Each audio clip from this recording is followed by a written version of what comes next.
Hello everyone and welcome to Raya Affairs for a new episode. My name is Nicola and as always I'll be your host. Raya is a youth-led international think tank that translates the abstract world of international affairs by simplifying rather than generalizing. Raya is a place where you come to learn about the stories and worries of political leaders, the behind the scenes of decision makers, and how politics impacts and changes your life. This is Raya Affairs, filling you in wherever you are. As always, we start with a disclaimer that expressed opinion in these episodes are welcome, even though they are not a direct reflection of Raya, as we specialize in unbiased writing. So in today's episode, we will be talking about one of the most complex and devastating conflicts on the African continent, the ongoing crisis in the Eastern Democratic Republic of Congo. We will discuss ongoing hostilities between Sultani Makenga, leader of the M23 rebel group, and Félix Tshisekedi, president of the DRC.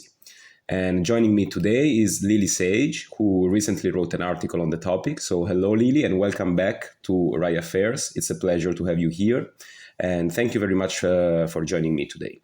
I know you've already been on the podcast with us, but I will still ask you to introduce yourself to our audience, please. Hi, Nicola. Thank you for having me back. It's a pleasure to be here. I'm Lilli-Sage Bayes, and I'm in the research and analysis team at Raya. And I'm from Botswana, going into my third year of studying international relations at IE University. Well, thank you very much for introducing yourself again, Lilli. And as you know, before we start to talk about today's topic, I'll ask you to answer again our usual icebreaking question. And this time you get to choose a different leader. So could you tell us which leader, either dead or alive, who has impacted the world, would you want to have a conversation with and why? So this time I'd have to choose Seretse Khama. He was Botswana's first president, serving from 1966 until his death in 1980. His impact on Botswana is immense because he transformed one of the poorest nations at independence into a beacon of democracy, stability, and rapid economic growth. Botswana's achieved one of the highest growing economies globally between 1960 and 1980, largely due to his prudent management of diamond revenues and establishment of robust democratic institutions. This successful post-independence nation-building experience offers a valuable comparative lens, which we'll see today, when examining the Democratic Republic of Congo's own complex history since independence. The DRC has faced significant challenges in establishing stable governance and effectively leveraging its vast natural resources for widespread development against a backdrop of persistent internal and regional conflicts. Well, that's very, very interesting. Thank you very much, Lilli. It's always a pleasure to have you here and mention all these African leaders that are not often mentioned. So it's really great to have this perspective here. And now I would say that we can start our conversation about your article.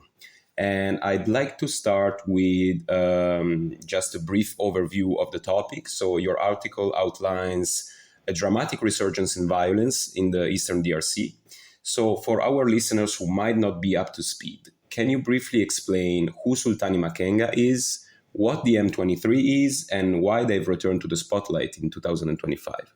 Yes, absolutely. So Sultani Makenga is a key figure in the ongoing conflict in DRC. He's a Congolese leader and military chief of the M23 or March 23 movement. He's an ethnic Tutsi and has a long history in various Congolese conflicts, dating back to the Rwandan Civil War and the First and Second Congo Wars. He was born in the North Kivu province in 1973. The M23 was originally formed in 2012 by Congolese Tutsi defectors from the Congolese army, the FARDC. They claimed the government had failed to honor a 2009 peace deal that was meant to integrate former combatants, primarily from a previous Tutsi-led group called the CNDP, into the National Army. So although military defeated in 2013, the M23 re-emerged in late 2012, stating that Kinshasa had not upheld the 2013 Nairobi Declaration and continued to neglect Tutsi security. 2025 has been quite dramatic.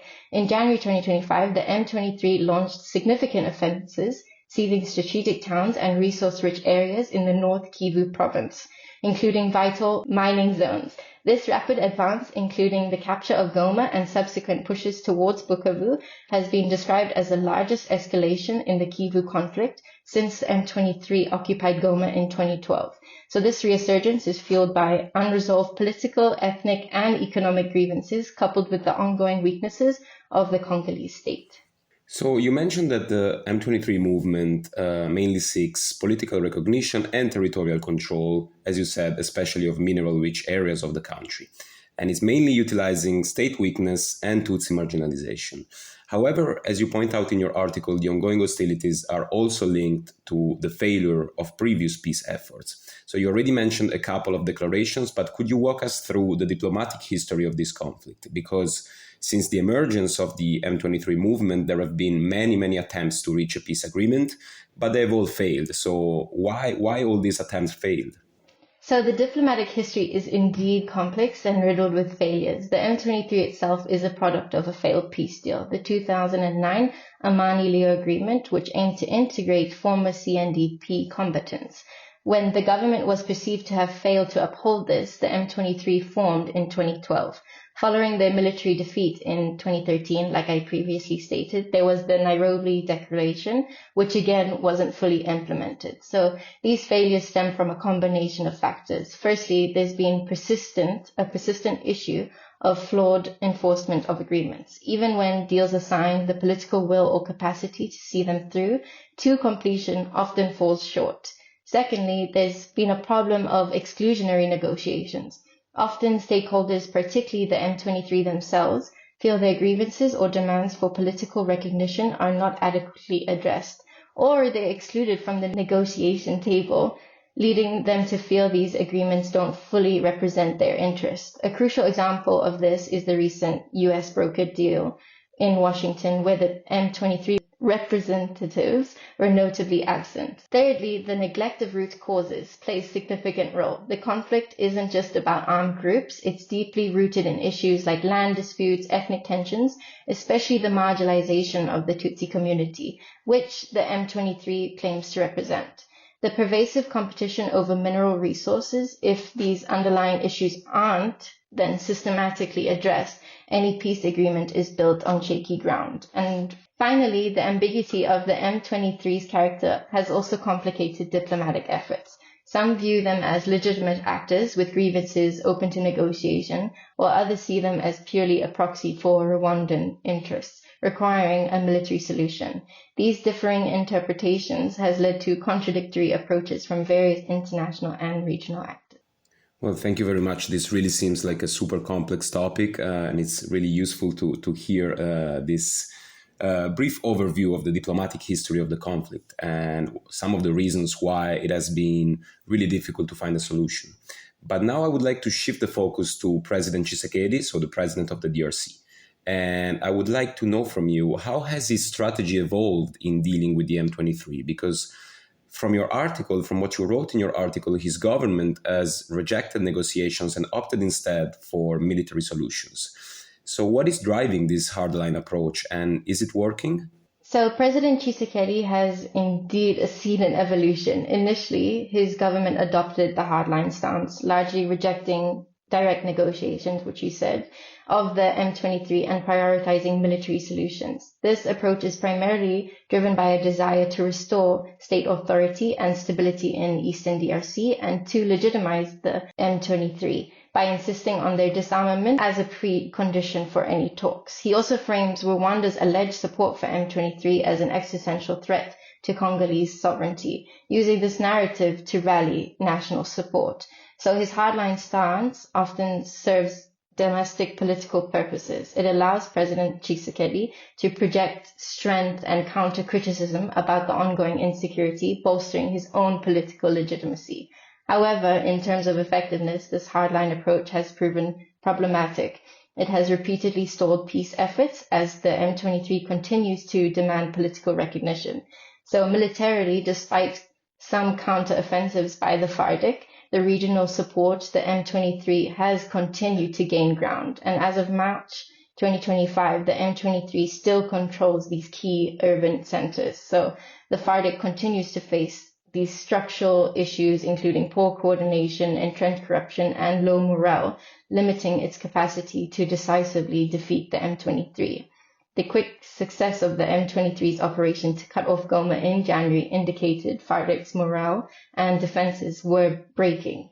So more recently, there has been a slight shift in President Tshisekedi's approach, indicating a recognition of the mounting military pressures and diminishing regional support for a purely military solution.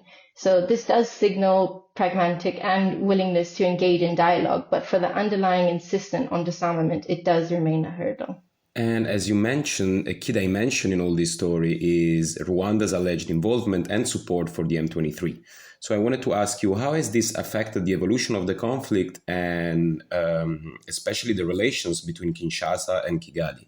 So Rwanda's alleged involvement is undeniably a critical and highly conscientious dimension of the conflict, profoundly affecting its evolution and severely straining relations between Kinshasa and Kigali, which you said.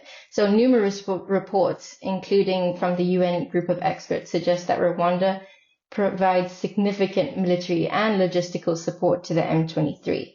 So this support is believed to be a decisive factor in M23's continued military success and its ability to hold all the territory that they do have. So from Kinshasa's perspective, this alleged support is seen as a direct violation of its sovereignty and territorial integrity. President Tshisekedi has consistently accused Rwanda of aggression and using M23 as a proxy to exploit the DRC's vast mineral wealth and destabilize the eastern region. So this narrative has been central, as I said, to his efforts to mobilize national and international support against the M23.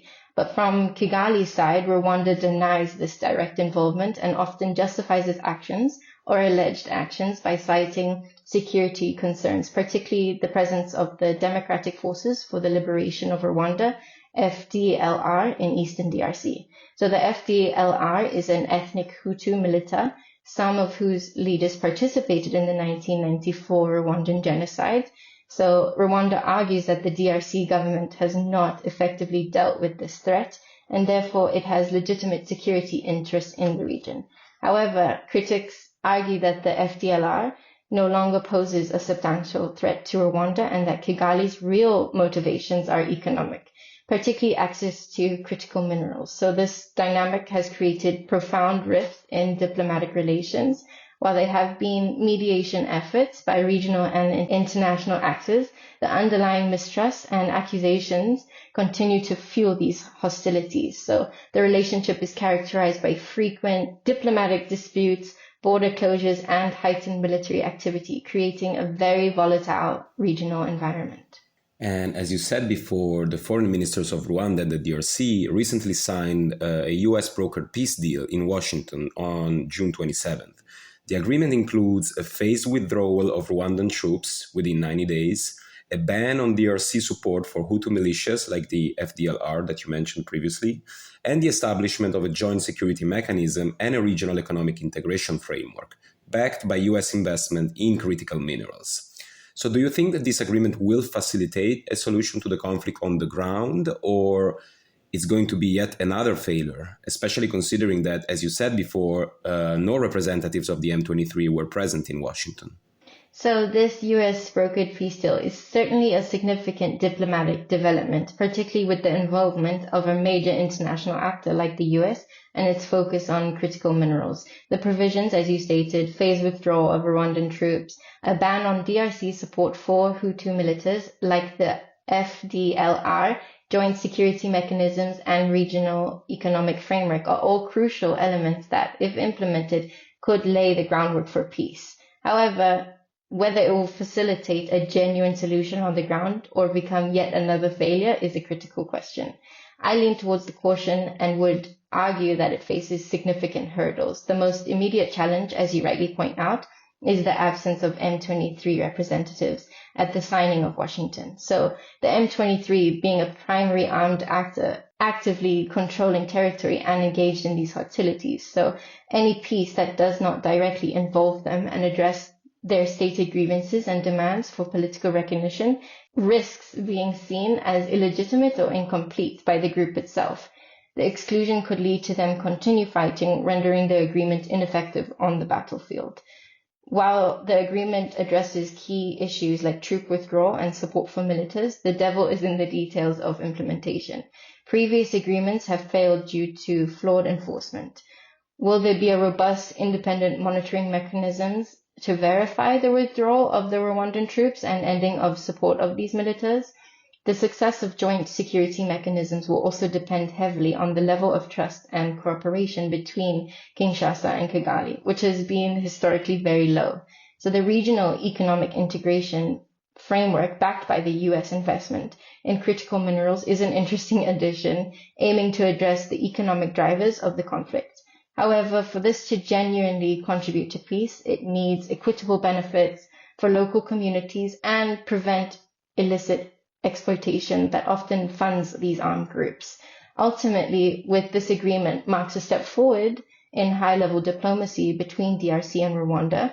Its impact on the ground will depend on whether it can effectively be translated into concrete actions that brings all armed groups, including the M23, to a verifiable and sustained ending of hostilities, and ultimately to a comprehensive political solution that addresses the conflict's root causes.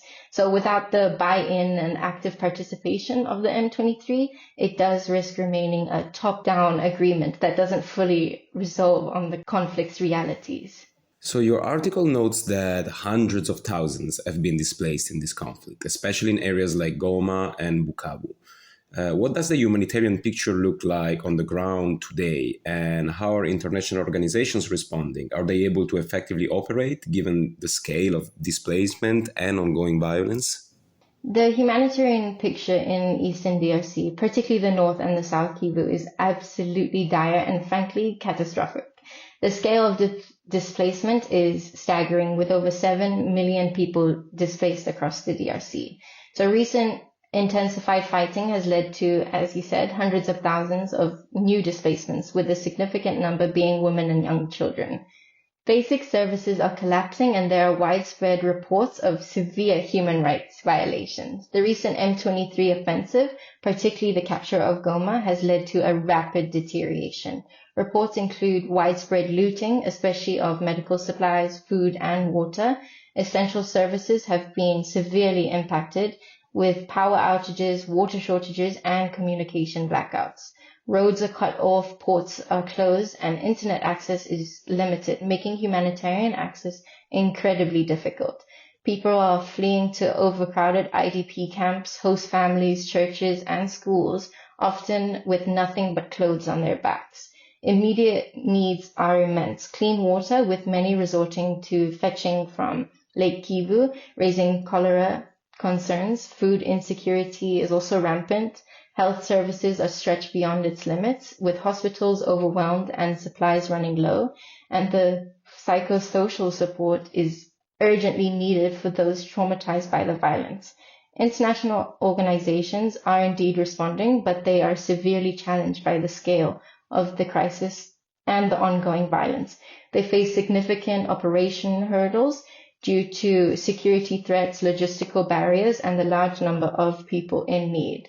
So while organizations like UNICEF are working to provide essential supplies, food, and water, the magnitude of the crisis often overwhelms their capacity. Access to affected areas is frequently impeded by active conflict zones, preventing aid from reaching those most in need. So despite their efforts, the humanitarian response remains insufficient given the immense and escalating needs on the ground.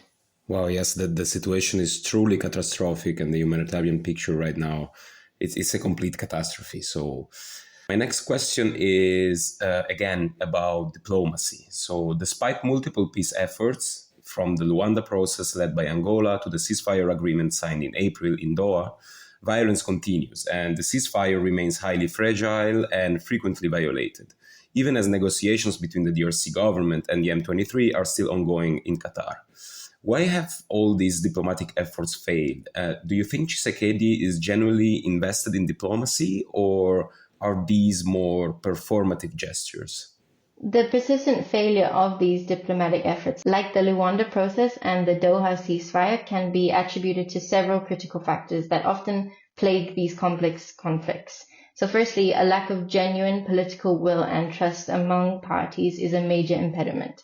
While agreements are signed, the underlying mistrust between Kinshasa, Kigali, and the M23 runs very deep. Each party often views these negotiations as opportunities to gain strategic advantage rather than genuinely committing to a compromise for lasting peace. Secondly, the exclusion of the key actors, like we said, the M23, as the primary armed group controlling this significant territory, isn't fully integrated and doesn't see their core grievances addressed, so they have little incentive to adhere to these terms. Thirdly, the failure to address the root causes continues to be a problem.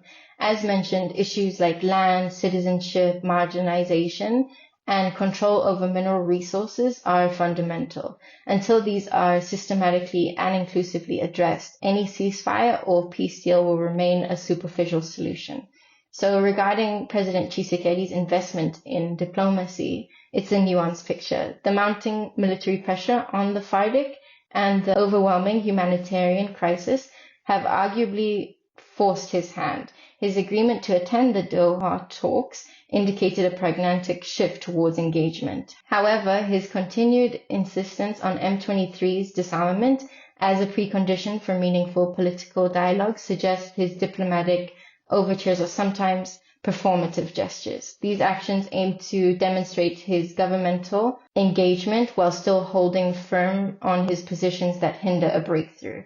He is under immense domestic pressure to appear strong and protect Congolese sovereignty, but the reality is that for diplomacy to succeed, all parties need to show flexibility and a genuine commitment to compromise, which has been largely absent so far.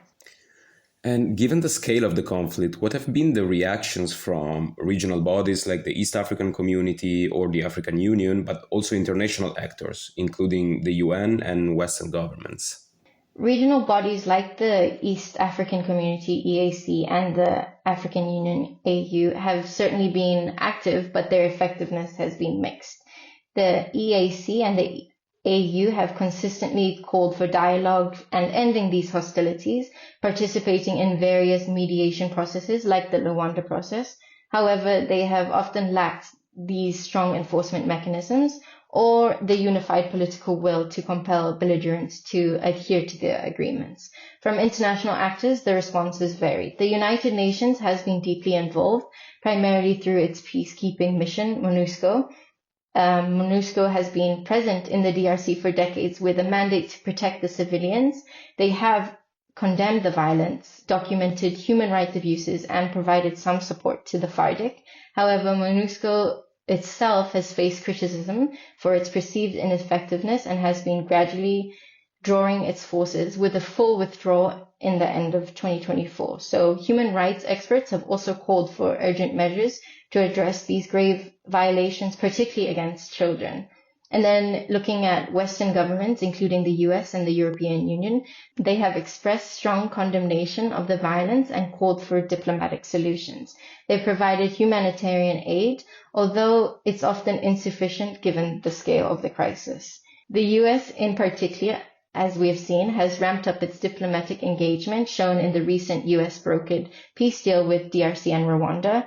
They have also pledged technical and financial support for FARC reforms.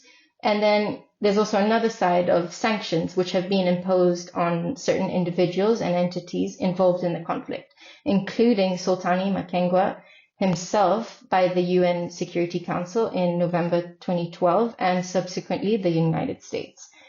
However, these actions so far have failed to meaningfully deter M23 advances or significantly alter the dynamics on the ground.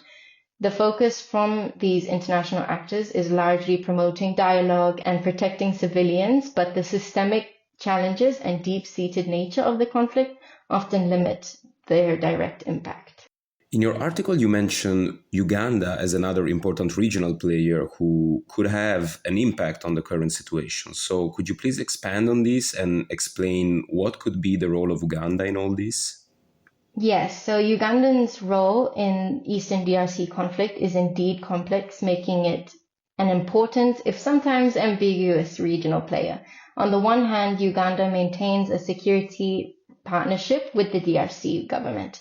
They have conducted joint military operations since 2012, primarily targeting Islamist insurgents like the Allied Democratic Forces, ADF, which is originally a Ugandan group now affiliated with ISIS. This cooperation has seen the Ugandan People's Defense Force operating deep inside Congolese territory, taking control of territory in June 2025. So this allows Uganda to create the buffer zone on its border and limit cross-border attacks into its territory. However, Uganda also pursues its own strategic and economic interests, which can sometimes complicate peace efforts.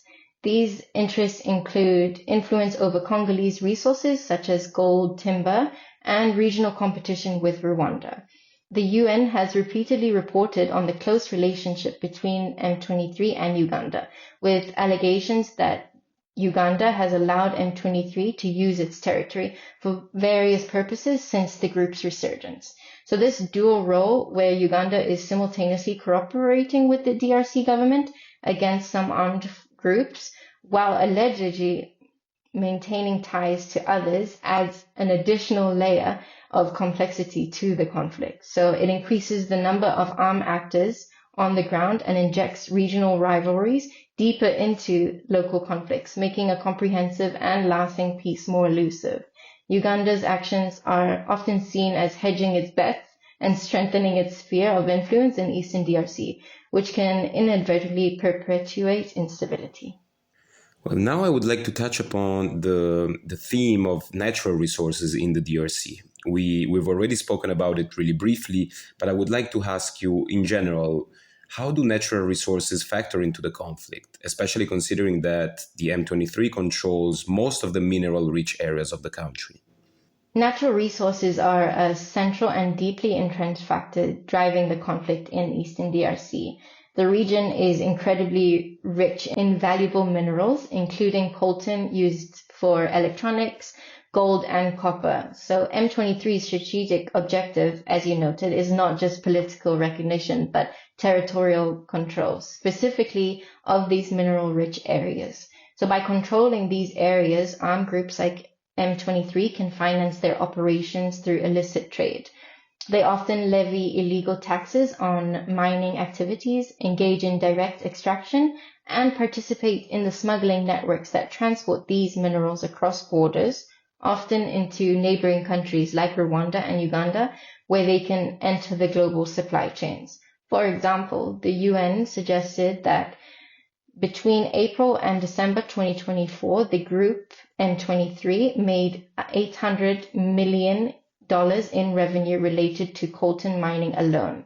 This illicit revenue stream provides the M23 with financial means to purchase weapons, pay fighters, and sustain their insurgency, essentially making them self-sufficient and less reliant on state or external funding that might be subject to international pressure. This resource wealth often fuels regional competition. Neighboring countries often accuse of supporting various armed groups, including the M23, to secure these access to the minerals. This economic incentive creates a difficult dynamic where stability is undermined because instability allows for unregulated and highly profitable exploitation. The proposed U.S. brokered deal, focusing on U.S. investment in critical minerals with the regional economic framework, attempts to address this by aiming for greater transparency and legal pathways for resource extraction, hoping to block this illicit economic channels that they have. However, the deep-seated nature of these illicit networks makes this a formidable challenge. The struggle for control over these lucrative resources essentially perpetuates a cycle of violence as armed groups vie for dominance over extraction sites and smuggling routes. And finally, could you please give us an overview of the situation on the ground right now? What have been the most recent developments? And looking ahead, what do you think will take to reach a sustainable resolution to the conflict? Eastern DRC remains a crucible of conflicts, a human tragedy unfolding with terrifying speed. The M23 still holds significant territory, and UN reports continue to accuse Rwanda of commanding and supplying them. Claims Rwanda denies, even though, as the Congolese government reportedly backs its own militias. So diplomatically, the US brokered peace deal between the DRC and Rwanda sought to de-escalate these tensions, but is it really a turning point or a pointless turn?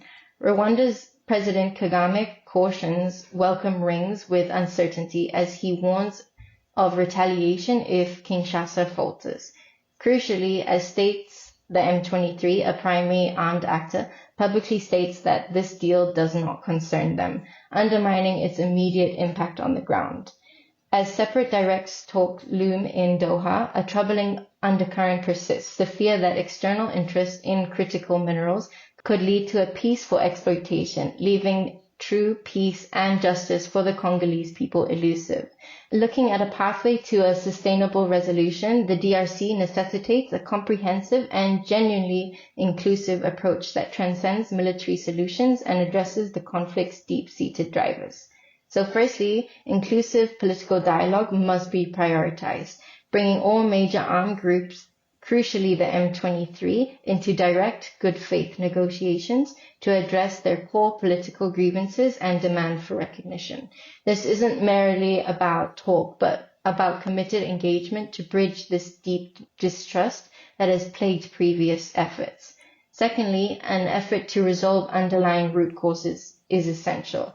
This includes securing land tenure, ensuring citizenship rights for marginalized communities, and establishing transparent and equitable management of the DRC's vast mineral wealth.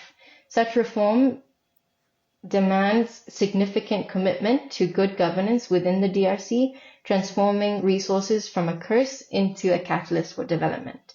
Thirdly, robust security sector reform of the FARDC is critical, fostering a professional, accountable national army capable of securing the population and asserting state authority, thereby diminishing reliance on and proliferation of these armed groups. Fourthly, a verifiable and independently monitored ceasefire must be implemented, followed by a robust demilitarization processes for all these armed groups. So this requires a clear and sustainable pathway for disarmament, demobilization, and the reintegration or political integration where appropriate, ensuring combatants have viable alternatives to violence. Fifthly, ending the external support to armed groups is paramount. Sustained international pressure alongside strict accountability for illicit mineral trade is crucial to dismantle the financial and logistical lifelines of these factors, choking off the oxygen that fuels these conflicts. Finally, strengthened regional cooperation and trust building are vital, like we've stated many times. These regional bodies must facilitate genuine dialogue and enforce agreements, while sustained international humanitarian support remains indispensable for millions affected by the ongoing crisis. So without addressing these interconnected political, economic, and security dimensions, the unwavering commitment and collective responsibility, the tragic cycle of conflict in DRC risks perpetuating indefinitely, demanding a stronger, more coordinated global response. Well, thank you very much, Lilli. I would say that with this, we can end today's episode. And thank you very much again for joining me today. This has been an incredibly insightful discussion about such a complex topic that unfortunately is often absent from the news, despite its great importance.